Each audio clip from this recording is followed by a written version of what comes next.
कर्म ही पहचान का आधार, कर्म ही देता चरित्र को आकार। कर्म का बीज जब फूट कर आएगा, जो तूने बोया है वही तू पाएगा। नमस्कार, मैं आरती मित्तल मोटिवेशन ग्रेड में, और इस बार की मेरी कहानी है कर्म का बीज। एक बार एक गांव में एक चक्की वाला रहता था और एक दूधिया रहता था। और जो चक्की वाला था और दूधिया था वो आपस में दोस्त होते हैं और दोनों एक दूसरे के साथ बहुत अच्छा सामंजस्य होता है। वो उससे आटा लेता था 1 किलो और वो उससे 1 किलो मक्खन लेता था। बहुत दिन तक ऐसा चलता रहा और एक बार एक चक्की वाले को लगा कि चलो मैं आज तोल के देखता हूँ कि मेरा मक्खन बराबर है कि नहीं है 1 किलो। जब उसने तोला तो देखा मक्खन बहुत कम आया। तो उसने जाके पंचायत में शिकायत की कि मेरे साथ तो ये धोखा हो रहा है और ये तो गलत हो रहा है।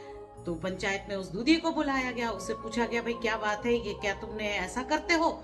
तो बोले मैं तो देखिए गरीब इंसान हूँ, मेरे पास तो पुराना तराजू है और मेरे पास तो तोल बाट भी नहीं है। तो बोले जब तोल बाट नहीं है तो तुम तोलते कैसे हो?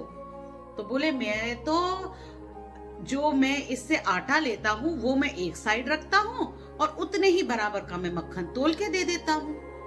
तो गलती अगर कम है तो वो मेरी नहीं बल्कि इस चक्की वाले की है।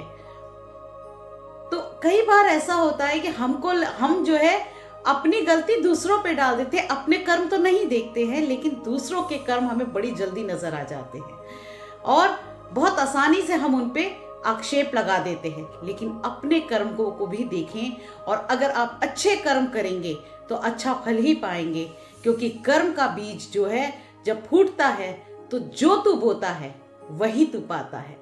फिर मिलेंगे एक नई कहानी के साथ, तब तक आपका दिन शुभ हो।